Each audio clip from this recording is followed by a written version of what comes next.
し波を揃えてゆこうお互いを信じ合う五人の仲間まるでスファイブに預けた命飛ぶぜ宇宙の果てまでもみんなの笑顔も近い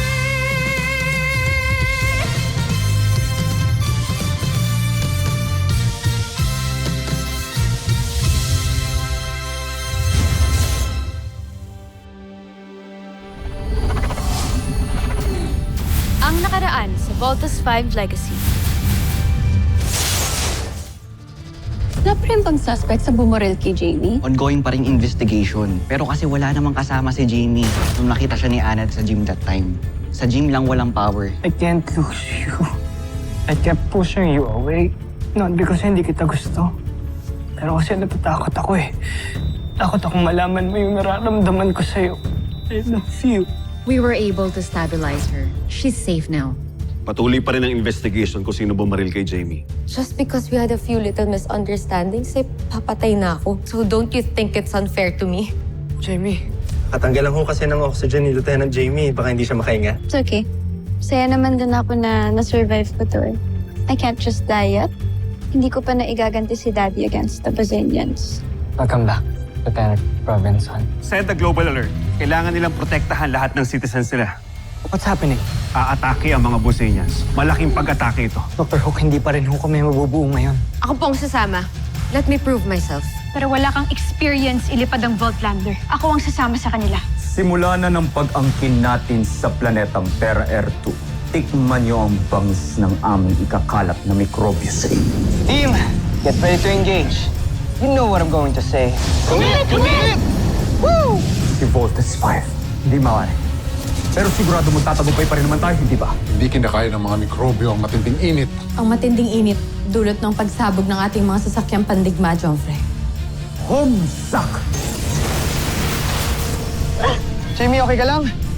Please naman, hindi ka pa fully recovered. Okay lang ako, Steve. Thank you. Nagpa-pogi points pa. Ano yan, Mark?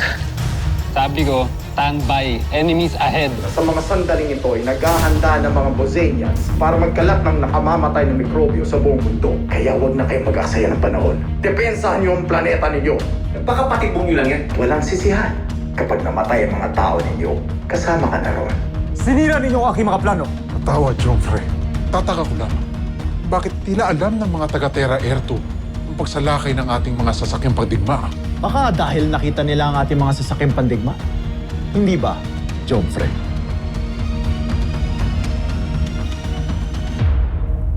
Bumalik sa kastilyo!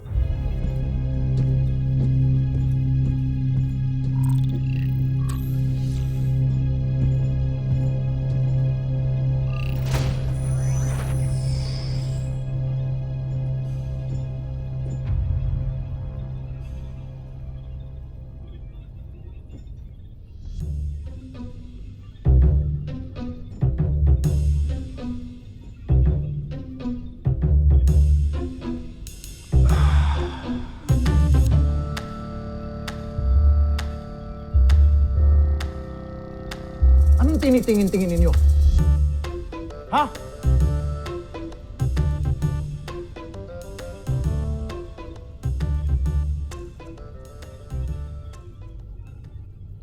Hintayin mo, Zardos. Ako mismo ang lilipon sa mga tao at sasakop sa Terra Air 2.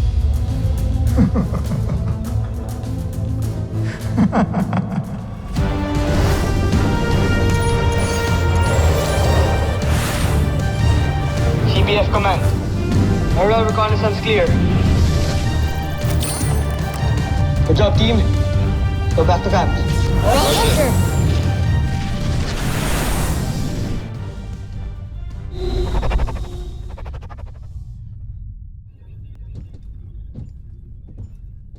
Joffrey. Anong kailangan niyo sa akin, mga inutil?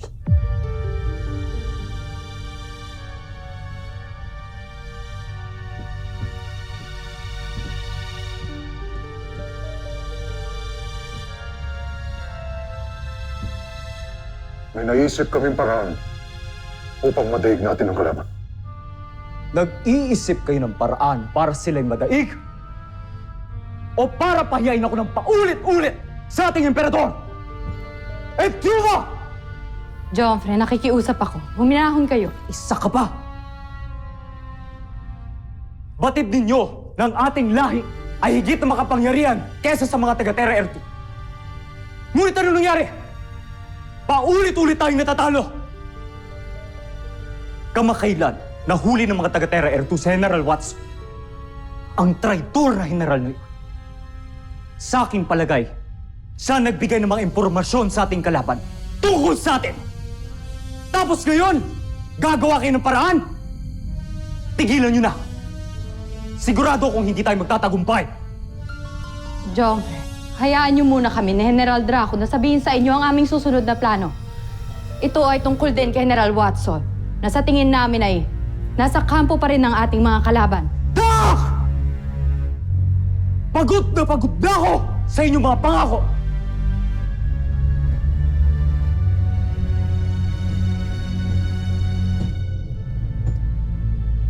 May iba na akong inatas para gawin ang aking mga nais. Umaasa akong hindi niya ako pipigo.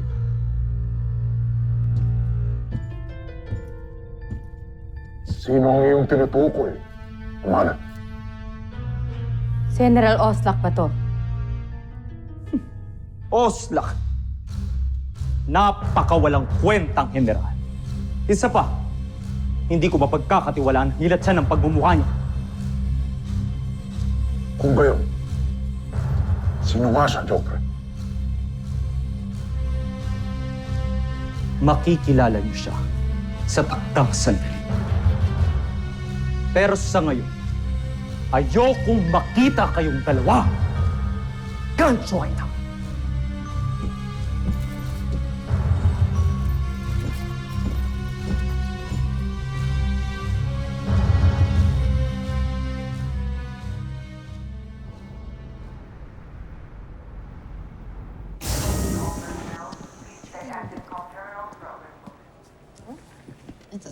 Eva, Steve, it's really nice to see you. What brings you here? buti nakita kita. Gusto lang kitang tanungin kung nagbago na ba yung decision mo. Decision? About what? Attempted murder on Jamie.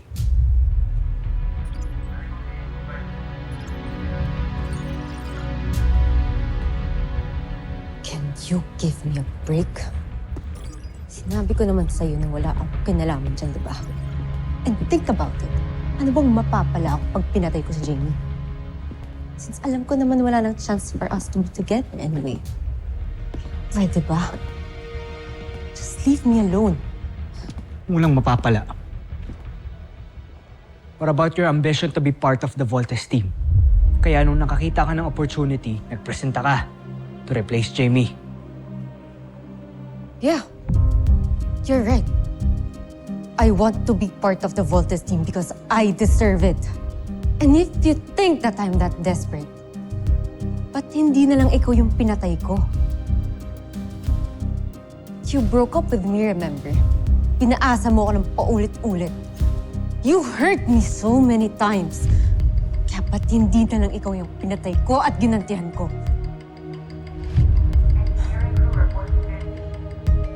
See? Kaya pwede ba? Tigilan mo na ako, lalo na't wala ka pa ding ebidensya hanggang ngayon. Stop accusing me. Eva, you better be telling the truth. Or else, hindi ako magsisisi to have you court-martial.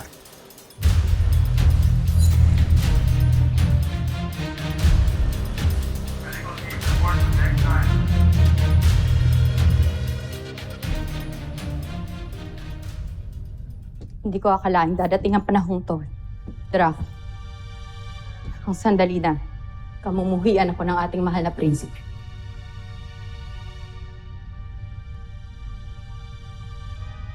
Tila nga'y Tuluyan nang nawalan ng tiwala sa atin si Jupiter. Sa ating dalawa. Hindi ko mapapatawad ang aking sarili. Nabigo na naman natin siya, Draco.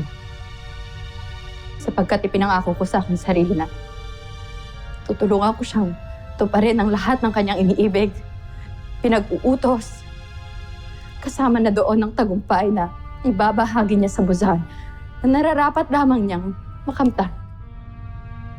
Ngunit sa pagkakataong ito, siguro nga ay tama ang sinabi niya. Tayo ay mga inutil. Mga inutil na hindi makakatulong sa kanya. Hindi. Hindi. Hindi, Rosana. Huwag kang panghinaan ng loob. Nararapat nga eh. Lalo natin paghusayan ang ating ginagawa upang magtagumpay tayo sa ating misyon. Ngunit meron na siyang ibang pinagkakatiwalaan, Draco.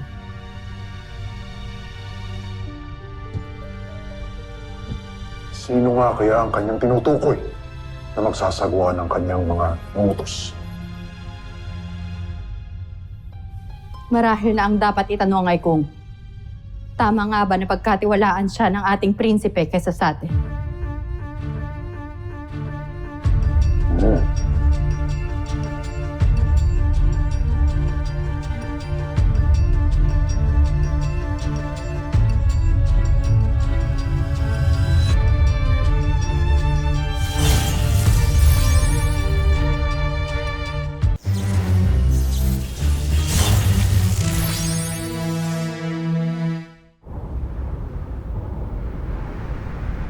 Little John, I am sending you to the International Scientific Conference to represent Camp Big Falcon and Voltes team.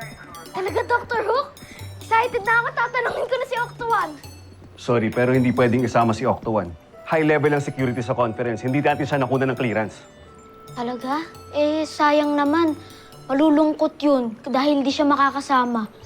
Ikwento mo na lang kay Octo-1 kung ano mangyayari sa conference. Sige na. Pasasamahan kita sa sarili mong security detail. Thanks, Dr. Hook. I'll make you proud. Promise. Escort Little John. Oh! I know what you're going to say, Dr. Hook. Now, let's move it!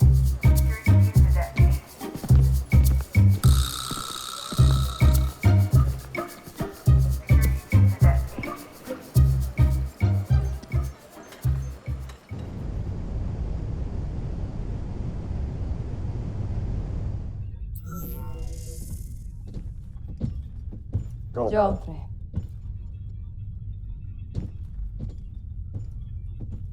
Pinatawag niyo ako. Nais niyo na bang makilala ang tutulong sa atin sa pakikipaglaban sa ating mga kaaway? Sino siya, Joffrey? Papasukin ang ating panauhin.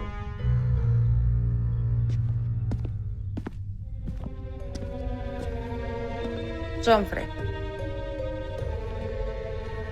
Malugod na pagbati sa ilang magigiting na general ng Bozan.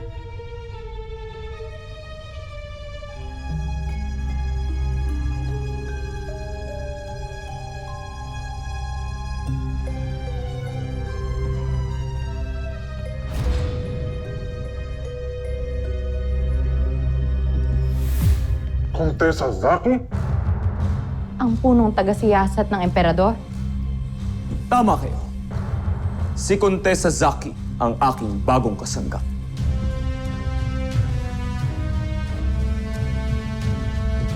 Umaasa kung hindi mo ko bibiguin. Hindi tulad ninyong dalawa.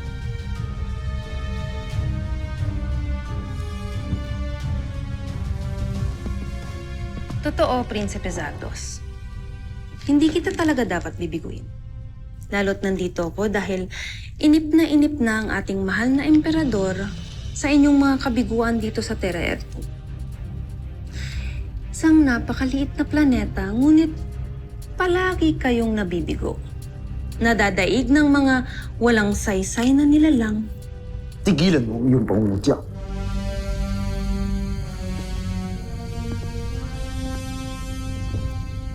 Tingnan natin kung saan aabot ang iyong kahambugan.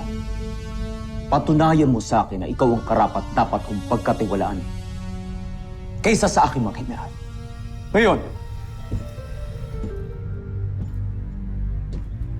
ilabas mo ang sinasabi mong dadaig kay Voltes 5. Ngayon din, Prinsipe Zardos.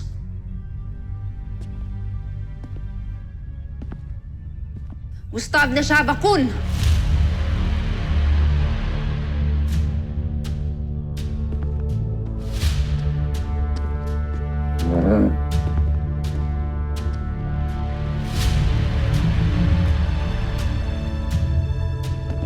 Ang kambal na madirigma, si Arisa at Takeo.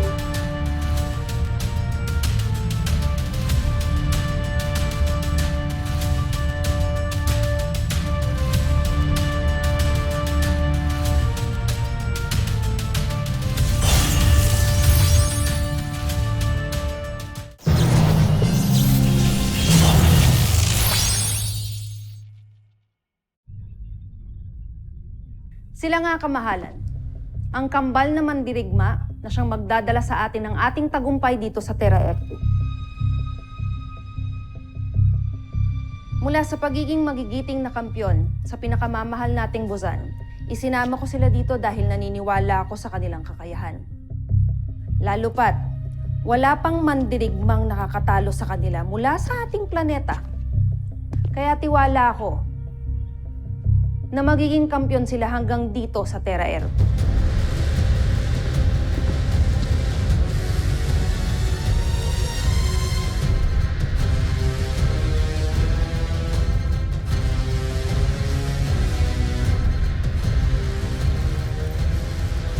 Nagbibiro ka ba?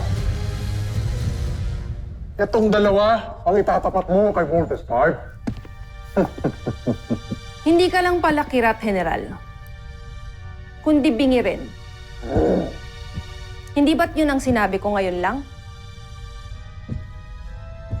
Mawalang galang na, ngunit ikaw yata ang naman. Sa tingin mo may laban ng dalawang to kay Voltes 5? Mawalang galang na, General. Ang ibig kong sabihin... Mawalang galang lang din. Ngunit wala talaga silang laban sa Voltes 5. Jomfre, hindi yata alam ni Contessa na ilang beast fighter na ang pinantapat natin sa Voltes 5. Mga beast fighter na malalaki, matataas, malalakas, makapangyarihan, at matitikas. Na may iba't ibang kakayanan. At pati na rin armas, pati na puwersa na akala namin ay tatalo sa Voltes 5. Ngunit sa huli, kami pa rin ay nabibigo, natatalo, at napapahiya. At sila ang gusto mong lumaban sa Voltes 5?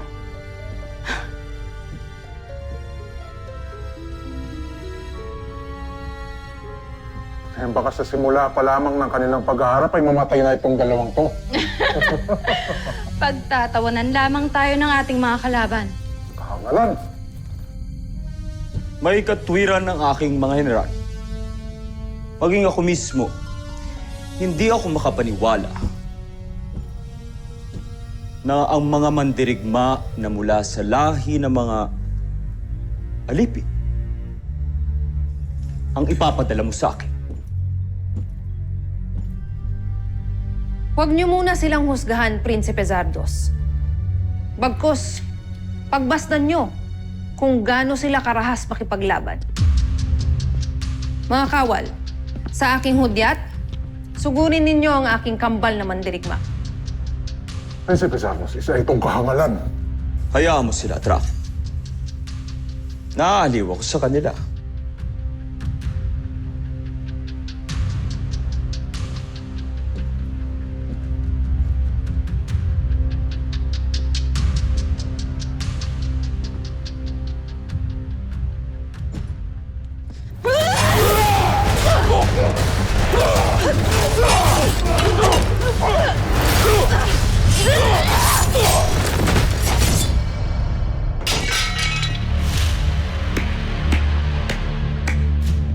Mahusay, napakahusay.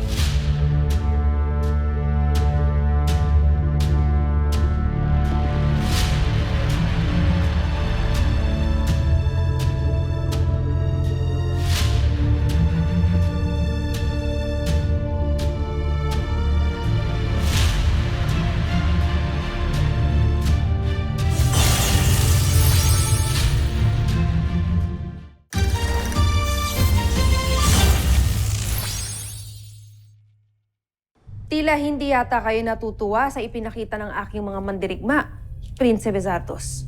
At bakit ako matutuwa? Napakadaling madaig ng pangkaraniwang kawal ang kambal na ito. Hindi sila katulad ng Voltes 5. Huwag mo silang maliitin, Prinsipe Zardos. Bagkus, bigyan mo sila ng pagkakataon. Hangal ka! Hindi ka marunong mag-isip, Kontesa. Nakita ng dalawang mata ko ng paulit-ulit kung paano wasakin at sirain ni Voltes 5 ang mahuhusay at malalaki naming mga beast fighter mula sa aming kawal. Ngunit ang ibig kong... Tapos ang gusto mo, paniwalaan kita! Na may ibubog itong dalawang to? Isang malaking kahangalan! Nagsasayang lang tayo ng panahon! Isang malaking kalokohan. Tama kayo, Kosofe. Kung ako sa'yo, Kontesa, bumalik ka na sa busa. Hindi ko nais mapahiya muli sa ating emperador.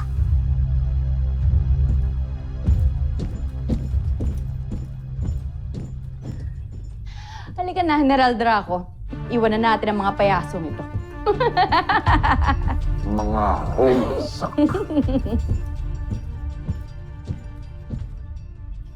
Contessa, maaari ba ako magsalita? Hindi ko naiibig na minamaliit kami ng prinsipe at ng kanyang mga general. Ngunit, hindi ko sila masisi sapagkat narinig ko na rin na ang Voltes 5 ang pinakamahusay na depensa ng Terra Erto. Kung ganitong walang tiwala sa amin si Prinsipe Zardos, nararapat lamang na magbalik na tayo ng Burzad. Hindi. Ibig kong ipahiya si Prinsipe Zardos sa kanyang kahambugan. Ibig kong ipaalam sa ating mahal na emperador na wala talagang silbi si Prinsipe Zardos dito. At ako lamang ang dapat niyang pagkatiwalaan.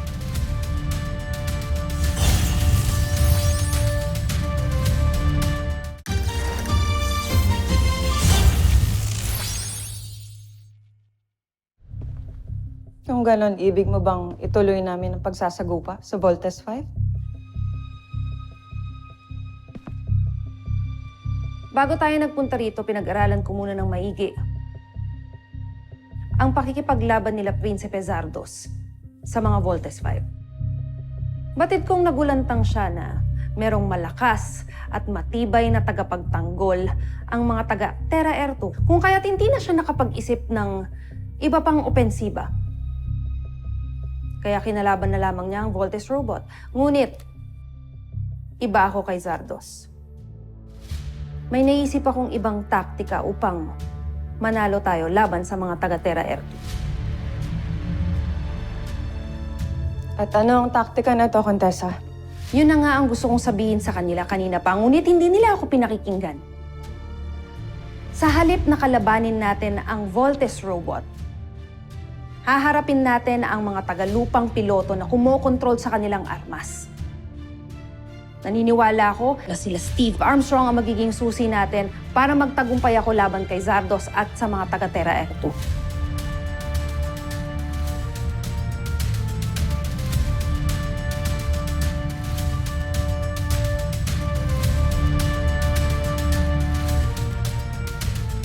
Susunod sa Voltes 5 Legacy.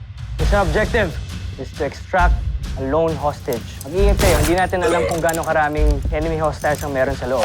We're using synthetic bullets for this training. Pero pag tinamaan kayo, pwede pa rin kayong ma-injure. I'll prove everyone na akong best sniper dito sa CDF. Ihatid ka na muna namin kay Marshall. May mga i-assist pa kaming VIPs. Marshall, turning over protective. Peter John! Peter John! Hi! Peter John! Bawal kayo rito.